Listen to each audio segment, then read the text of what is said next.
Okay. Welcome back to the Weekend Ball podcast. I don't know how to start this intro because I'm on cloud nine right now. I'm welcomed by S. Baraheni, a good friend of mine at SDPN Sports. Everyone should check out his multiple podcasts. So you can plug yourself quickly before we jump into this amazing Canada win by 30 against France, the reigning silver medalists. Yeah, hey, hi everybody.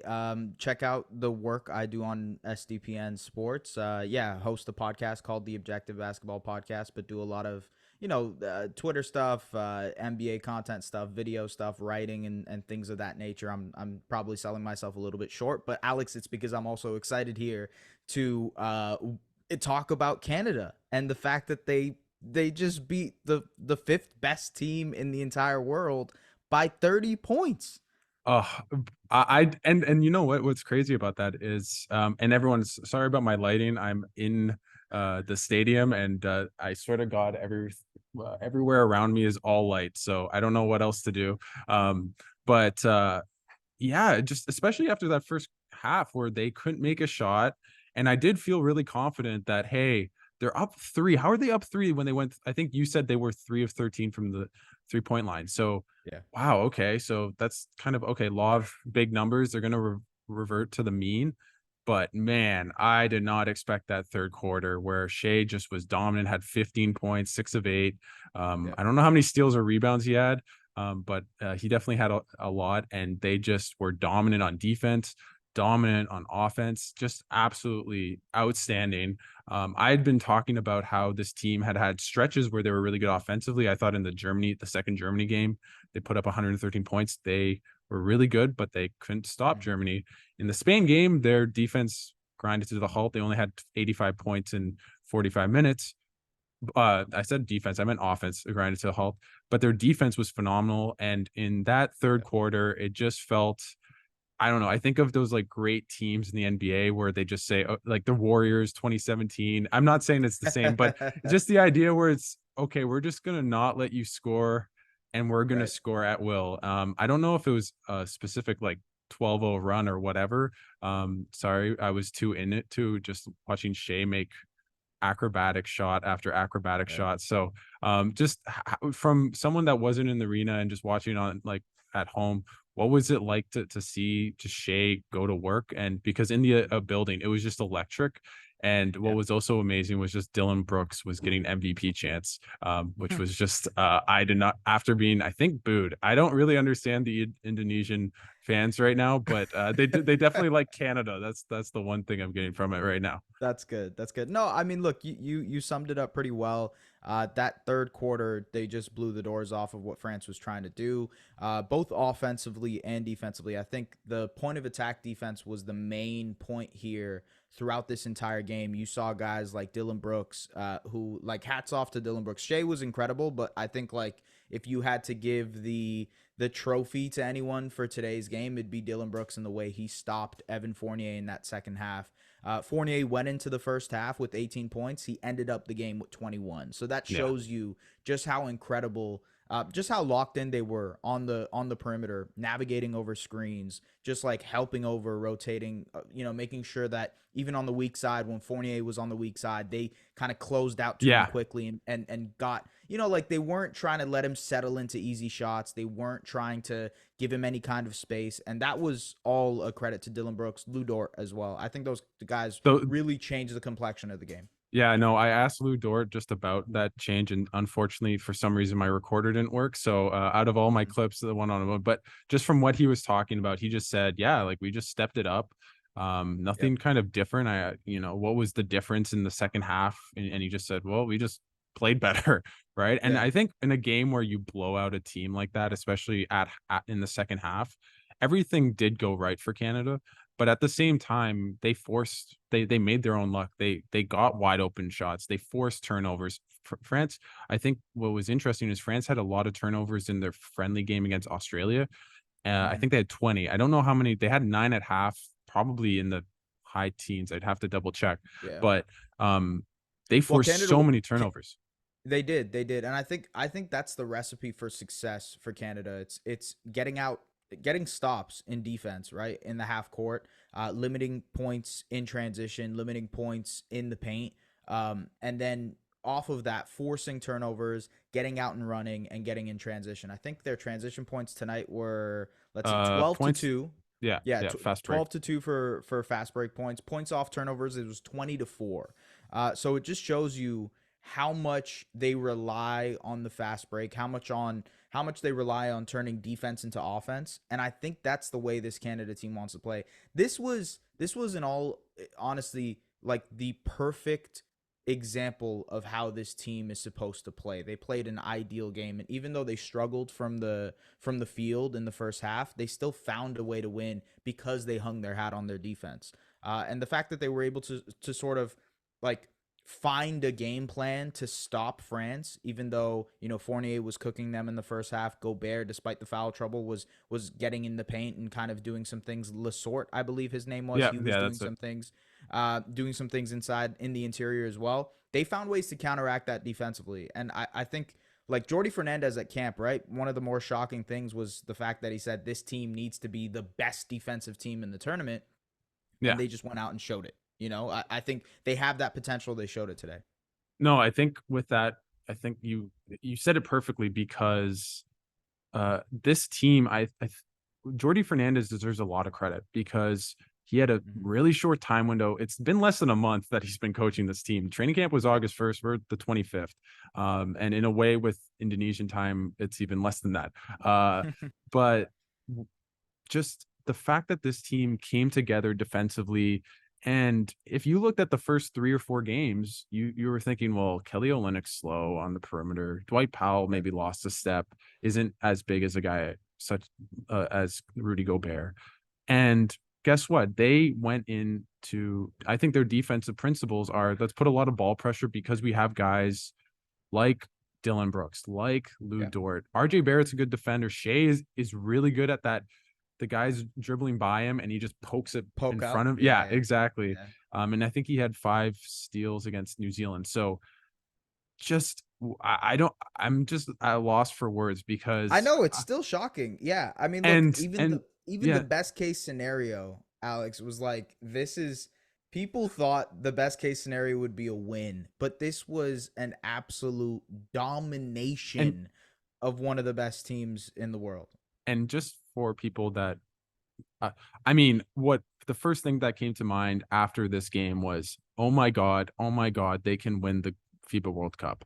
I really think if they play anything close to that level, they are as good as the United States. The United Yeah. States does not have a player. I really like Anthony Edwards, but they do not have a player of the ilk of Shea Gilgeous-Alexander.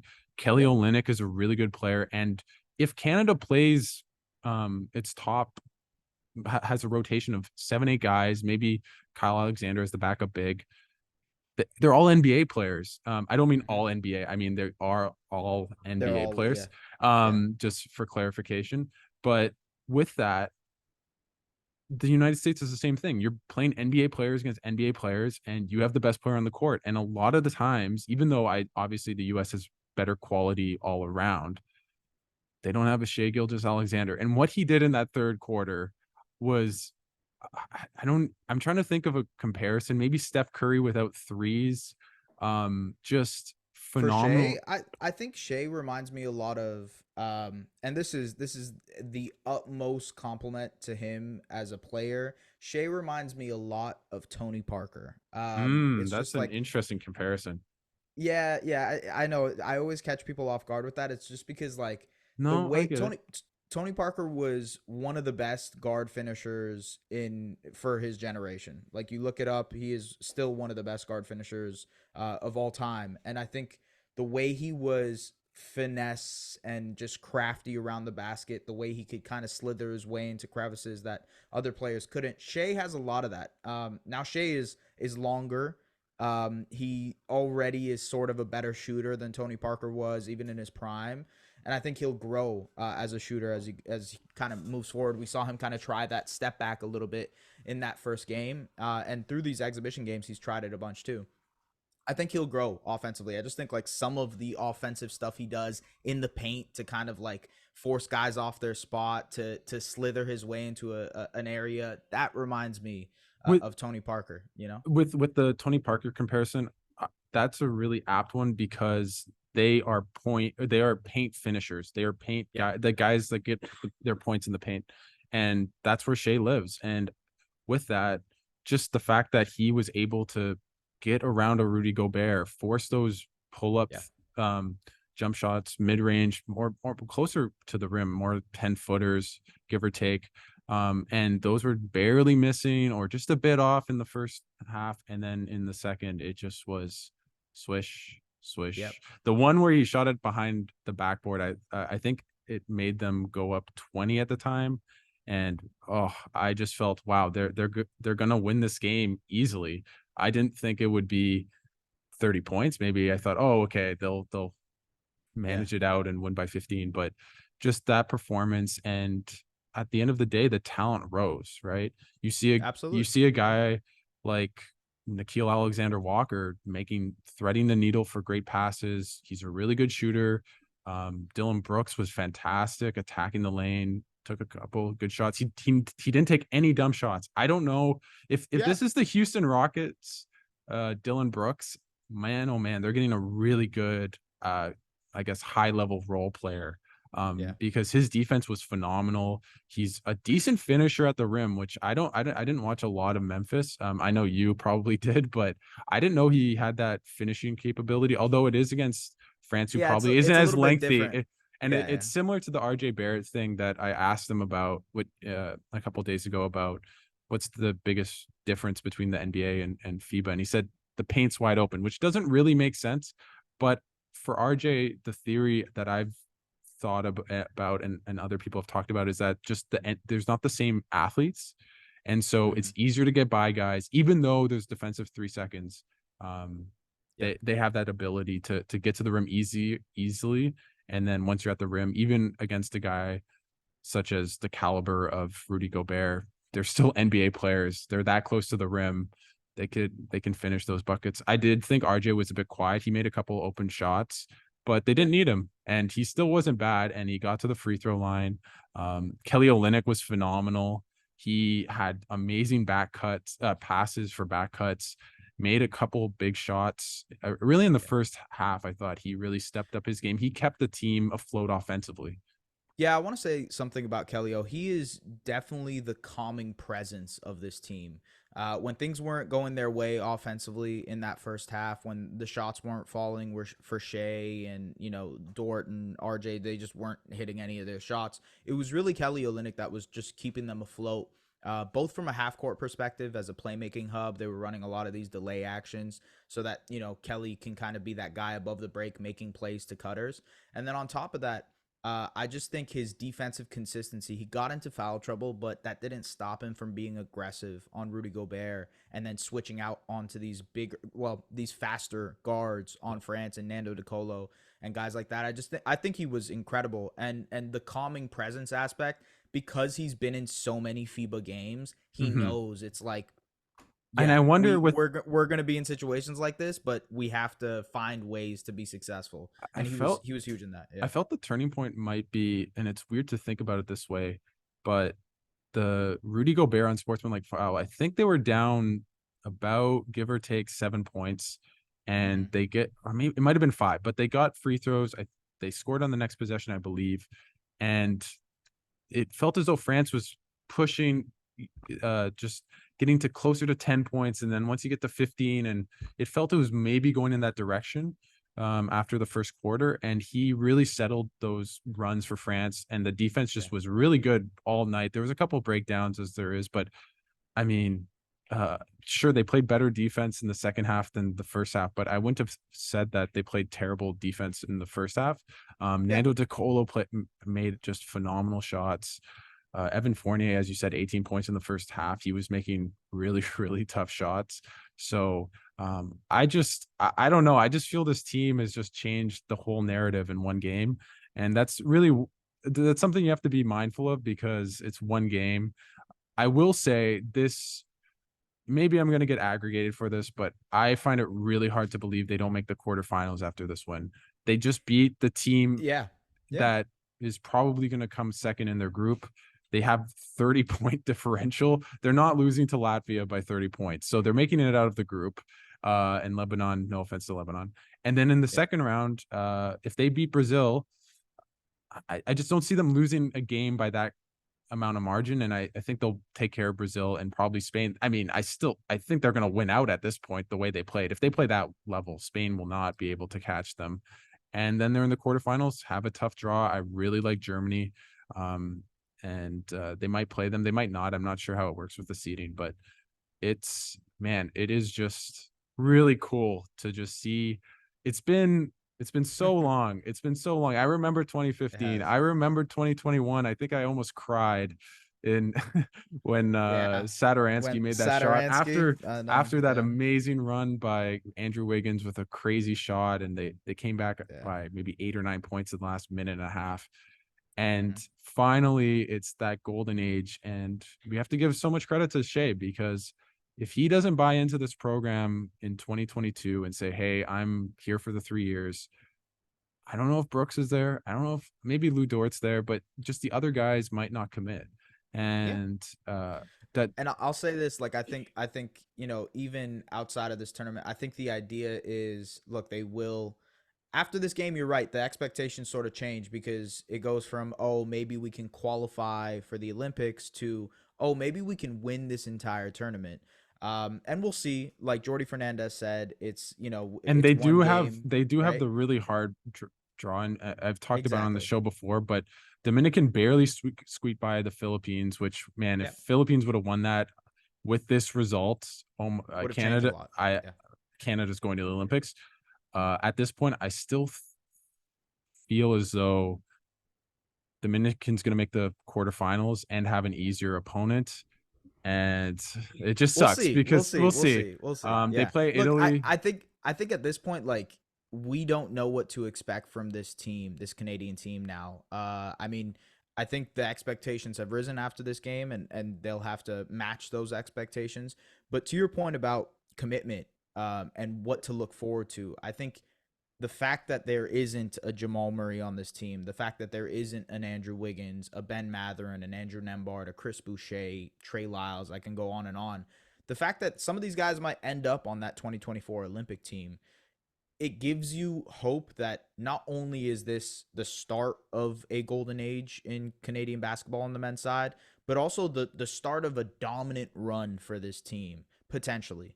They've really arrived. I think this game, people will look back at this game and say this is the game that they've arrived, if you will. Yeah, no, and to piggyback off that, I I do think that what they've done is just shown that they're ready to compete for medals at international events, and I really felt they were a bit wobbly on that.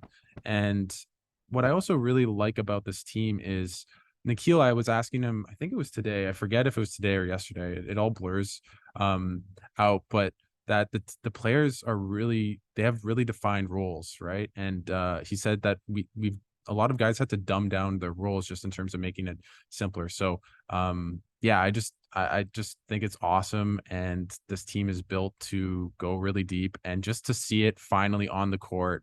We always see those memes of guys SHAI with a Canada basketball jersey, and it's finally gonna finally it's him with a 27, 13, and 6 piece. So it's nice Yeah. to see it. So just before you go, just final thoughts.